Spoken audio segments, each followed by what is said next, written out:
Hey Strike Eagle fans, Natso is back with you. We're going to do a little fun video today on JDAMs. Particularly we're going to do JDAM lofting. It's not going to be a formal tutorial like I've done before, mainly because the JDAM and the smart packs still has a lot of bugs in it. So I don't want to do a full-up tutorial until those get resolved. I'll talk about some of it, and I'll talk about some of the workarounds that if we run into issues, but this is just going to be to show how we would get JDAMs off against a target, maybe like a highly defended target where we need to go in low, but we want to use JDAMs rather than trying to do a high altitude. So the JDAM loft is a real thing in the jet, in the real jet anyway, but the symbology is not implemented in the module yet. So what we're going to do is we're going to kind of make it up as we go. We're going to fly the profile manually and lob those roughly about the ranges that you would get if you had the symbology. So we'll do a couple different scenarios with both GBU-38s and GBU-31s, and we'll end it with pretty cool attack rippling 4 JDAMs on 4 different DPIs on one pass. All right, so let's jump into it. So right now I'm on the Caucasus map. Typical that little X airfield that everybody bombs. So what I did is I placed a bunch of BMPs on the runway, so it's perpendicular to us, so we can go through the paces of how we're going to get a JDAM off. Again, I'm not trying to show a tactical scenario. This is more just a mechanical way to show you how lofted JDAMs will work, and it's actually pretty fun. What I've got is 6 GBU-38s loaded on the CFTs. I've got 2 GBU-31 V1s on the outboard wings, and then a V3 on the center line. We're going to primarily do the 38s, and then we'll end up with the with 4 of the GBU-31s later on in a different loadout. So what you see right now is I'm in the back seat. I took a 0.67 radar map of the airfield. You can see the BMPs lined up here. These are some structures along the edge of the runway. I'm sure you guys are all familiar with it. With some structures up here on the far end of the runway. What I'm going to do is I'll start off with targeting the far left BMP just to do a single JDAM release, and we'll go in there. The reason I'm in the rear cockpit primarily is so I can do the expand function. If you guys remember, expand in the back seat, and it's only available in the back seat, is half action on the trigger and then TDC press, and you'll be able to get the map. We'll expand it. Again, you're not actually zooming in. You're basically just blowing the pixels up, but this gets you a much better ability to target, in my opinion. That's what we always did in real life, was go ahead and expand that out. So you can see we're expanded, so we'll go ahead and pick one of these guys out here to the left side of the center of the runway. Main reason I did the expand is so I can blow that up. And if you remember from a previous video, with the radar, I'm not going to go into all the radar theory as to why, but you always want to try to designate on the leading edge, the center leading edge of the target, because there's some radar anomalies, and this is real life. The radar is actually modeled correctly. Radar anomalies that if you designate in the center of the blob, it could actually be designated beyond the actual object, and your bombs could fall slightly long and miss. So you want to designate right on the leading edge. So you can see I've tried to do that as best I can. And this is why the expand function is really helpful, so I can get a little bit better idea of where that leading edge is. So we'll go ahead and do that designation.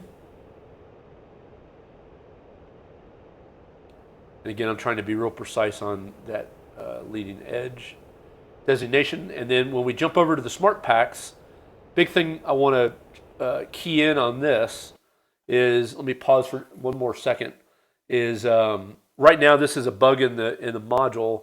The captain's bars, when I hit next station, right now they basically just cycle on one CFT, then they go to the other.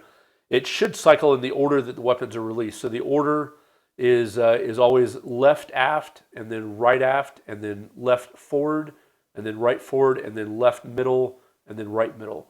So in reality, these captain's bars or goalposts, the little bars that go around it, should jump when I hit next station, should jump in the order that the weapons are going to be released. So what I'll do is I will go ahead and select and this is really critical I found in the module because of all the bugs, is if you transfer the weapons in the correct order, you've got a much higher chance of success of it happening correctly. So what I'm going to do is I'm going to go ahead and cycle over to the correct weapon. And you can see how they just basically jump in order. But what I'm going to do is I'm going to go to the correct weapon. And I'm just showing you that it cycles in a weird order. So what I've done now is I've gone ahead and transferred the coordinates to the aft left bomb, which is going to be the first one that comes off. That's all good, so we'll go ahead and fly the attack. Okay, so we'll pause here just one more minute. So what I'm going to do on this first attack is I'm going to do about a 5 to 10 degree, what we call a mini loft, where I'm basically just going to, at a certain range, I'm just going to bump the nose up. And notice I'm in direct mode, which the only way that this is really going to work is if you're in direct. If you're in auto, it's not going to work because it's going to wait for a specific release. Notice when I'm down low, I'm still 13 miles out from the target, and we're nowhere near a release range just because the weapon is calculating that, hey, I'm down low, there's no way I can get to the target unless I'm basically right on top of it. So what we're going to do is we're basically just going to use ranges to drop rather than this WES staple. So what I'm going to do is I'm going to drive into about inside of 7 miles, and we're going to just bump the nose up to about 5 to 10 degrees nose high, and then pickle in direct, and then do a good turning maneuver to get away from the target and maintain that standoff. Remember, in direct, this is a hot pickle button, so unlike a normal auto loft using other bombs, you do not, I repeat, you do not want to hold the pickle button down as you're pulling the nose up because the bomb is going to come off the moment you push the pickle button. So this is a little non-standard from what you would do in a normal auto loft release. Is again, just pull the nose up. Don't push the pickle button until you're ready to drop it, and that's basically when the nose is at the climb angle that you want. So let's go ahead and run that. So again, we're going to drive into about 7 miles, just inside of that, and pickle the bomb off. Okay, we're down at low altitude, 500 AGL over the target. Inside of 7, we're going to start pulling the nose up and pickle. You can tell you pickle because the sight is flashed. And obviously you want to do a good aggressive turning maneuver to get away. For the purposes of the video, I'm going to pause it here so we can see the splash in the target pod. Unfortunately, again, bugs in the module at the moment. We don't get a good time to impact in there. It's just not implemented correctly yet, so we'll have to live with that. So shack. So we hit the BMP on the runway really nicely, and you can see right now, turning away, we're still still just about 5 miles away from the target. So if you're going against fairly heavily defended sites with SHORAD, you can create some pretty good standoff. And the reason we did the mini loft is because I don't want to get really high and expose myself if the threat allows me to drive into that, like I said, just inside 7 mile range. If I need more standoff, then I've got to do a steeper loft or a steeper angle loft, which means I can be further away from the target, but I also expose myself a little bit more. So let's go ahead and stop here, and we'll jump into another jet, and we'll do a 30-degree loft attack to show you that same attack, but with a greater degree of loft and a much greater standoff distance. Okay, guys, we're back in the jet for pass number 2. You can see we've already dropped the left aft GB38. Now we're going to drop the right aft GB38 on another BMP, this time doing a 30-degree loft. So what I'm going to show you right now, this is one of the annoying bugs that we have right now, and I'll show you the workaround. So let me take it off pause. What you can see is I'm stepping through the stations, but notice it's not getting to that aft station. So there's nothing you can do right now except you have to change to an empty program, which in this case is program 4, I have nothing programmed against program 4. And then now what it allows you to do is it allows you to step through all of the stations and finally get to the one you want. And then you can go back to your program, and now you can transfer the coordinates to your station. So again, if you find that you're hitting next station and it's not cycling through all the ones you want, have one of those 4 programs as blank. In other words, nothing programmed against it, and then that will allow you to step to the station. Then you can go back to the correct program, transfer your weapon, and then you can attack from there. So sorry about that annoying bug, but it'll get addressed at some point. All right, so we're lined up on our attack heading for my 30-degree GB38 loft. We're just inside 10 miles now. So what I'm going to do is when I get inside of 8 miles, I'm going to pull the nose up just like a normal loft, trying to pull about 4 Gs. Biggest thing I'm doing, because I don't have an ASL, is I'm trying to line up the command heading marker. That's going to give you your best wind-corrected heading to the target. And notice even at 9 miles, we're still nowhere near being inside of a LAR. So again, I'm not using this at all. I'm trying to go strictly off of range. So at 8 miles, I'm going to begin my pull-up, and I'm going to be looking to pickle when my nose is about 30 degrees nose high. Again, or at least my flight path marker is 30 degrees. Again, unlike a normal auto loft, don't hold the pickle button down because you'll yeet the bomb off way early. What you want to do is basically pickle right when you're ready to release. Coming up on 8 miles and pulling. Again, looking for about that 4 Gs or so. And pickle. Doing a good 135 degree slice back to get away from the target, again to maintain our standoff as best we can. So we'll go ahead and watch the bomb.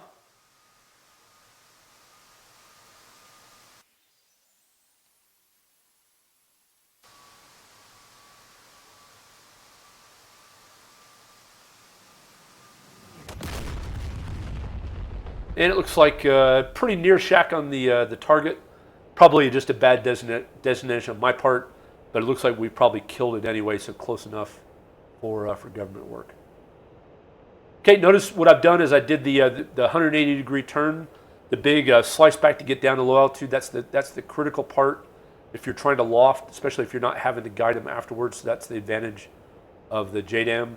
And getting back down to low altitude at high speed to get away from any of the threats that might be shooting at you. Okay, guys, we're back for the third attack. This time we're going to do 2 GB31 V1s on 2 different BMPs down on the runway. Yeah, it's a lot of overkill, big bomb for a fairly lightly skinned armored vehicle, but oh well. They deserve to die even worse than normal. So what we're doing is we're taking our final 6-7 map. I'll go ahead and let that play. And then I'll pick 2 of these BMPs down here on the runway. We'll do the expand function from the Wizzo seat. Again, half action trigger, press TDC in, and you'll get that. Make sure that you're in freeze to do it. If you're not in freeze, it won't work. And then we'll go ahead and target 2 of these. So there's a good leading edge designation. Boom. Station 2 is going to come first, so I'll make sure that I have that selected with the captain's bars. That's now transferred. Going to go over and designate the second target, doing the same thing, trying to get a good leading edge with the cursor. I need to work on my TDC axis. Boom, there's a designation, and we'll transfer that over to Station 8. And now we're ready to run the attack. Okay, so we're here for the attack. We're going to do a 30 degree loft Rippling 2, GB38 V1s. And like I talked about, it's a manual release. Notice I'm getting lined up on the command heading marker since there's no ASL. I'm down here at low altitude. Everything's looking good. The game plan is just inside of 10 miles. I'm going to go ahead and pull up just to show you that it's got a little bit better range with a little bit faster airspeed. So what we're going to do is just inside of 10 miles, we'll pull up just like we did on the previous attack and pickle. This time we're going to pickle 2 since ripple single doesn't work in the module yet. So I'm going to simulate that by pushing the pickle button twice in rapid succession to simulate a ripple single attack. So let's go ahead and let that run.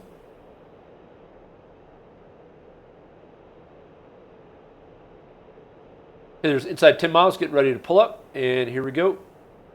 So again, you're looking for about 4 Gs, maybe a little too much here. Easing off a little bit, pickle.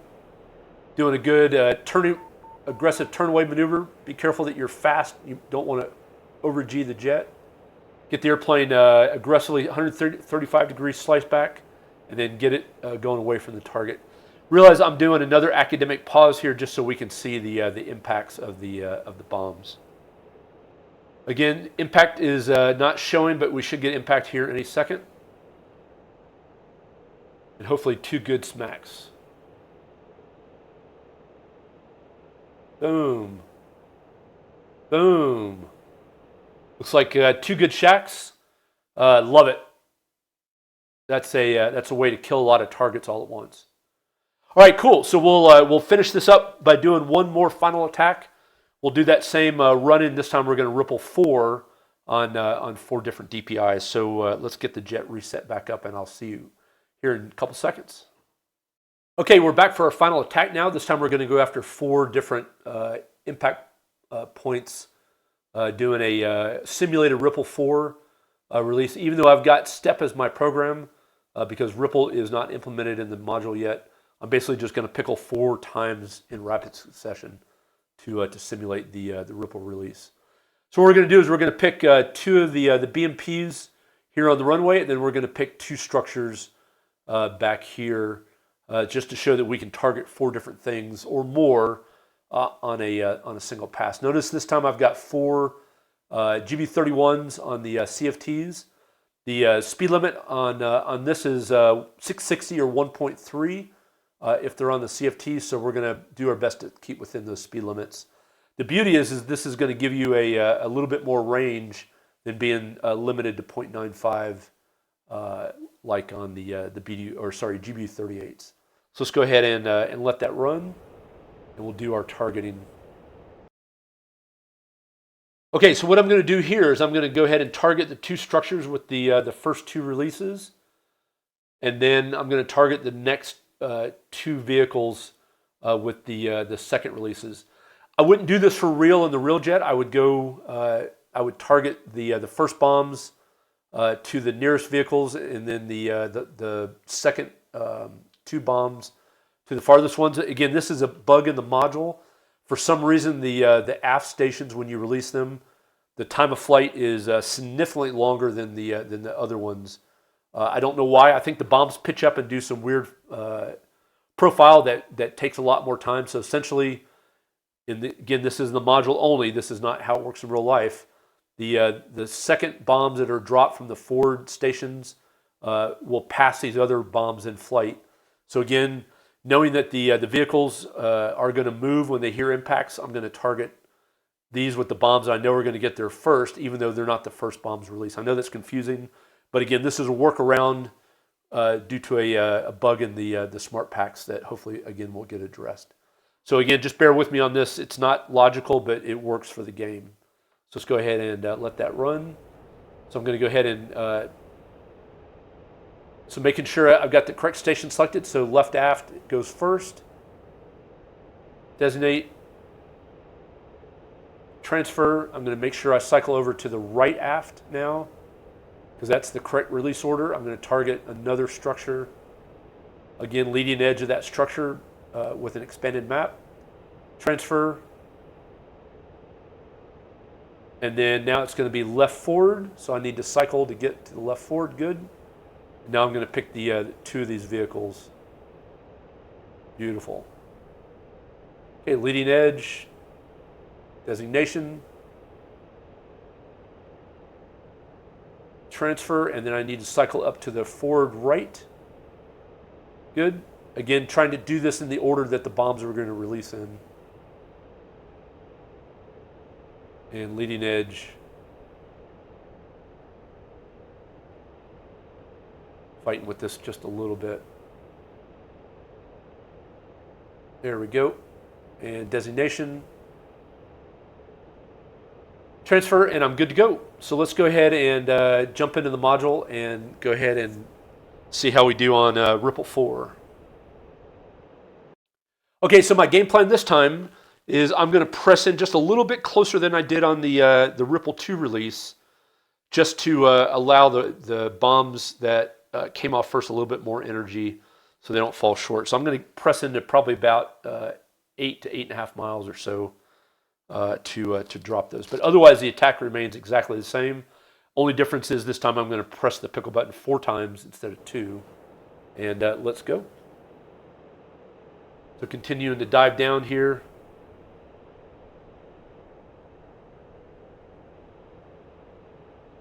Roughly about 8.5 to 8 miles. There we go, pulling up. Airspeed's looking good, inside 660 indicated. Pickle, pickle, pickle. Last bomb is gone because you know the sight disappears. Good aggressive turn away.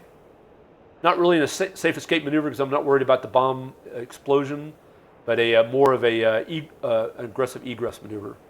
Again, we're going to take a look at our handiwork and see how well we did.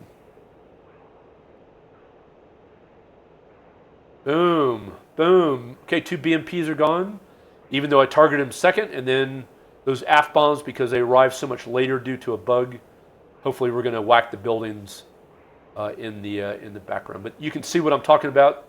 I pickled all those within seconds of each other, literally half a second of each other, and those second bombs arrived a good 5 to 10 seconds later. But we achieved all our hits on the correct DPIs, so you can see that works really nicely. And then we'll continue that egress maneuver to get away from the threats. Pull up. And that, boys and girls, is it. That's Not So is out for the Jdam Loft. Hope you guys enjoyed it. Again, not a full-up tutorial, but more of just a fun. Let's do some experimentation, see what kind of ranges we can get, and let's see how many bombs we can get off of one pass if we're good. This is where a good Wizzo is going to earn his weight in gold. In terms of being able to rapidly target those DPIs while the pilot's flying, so you don't have to orbit out for a really long time. You can take your map, start diving down to low altitude, and do your run-in pretty quick while the Wizzo's doing the targeting. All right, that's it. Not So's out. Hope you guys enjoyed it, and thanks again for watching my YouTube video. I'll get some more of these videos out to you soon. You guys enjoy it. See it.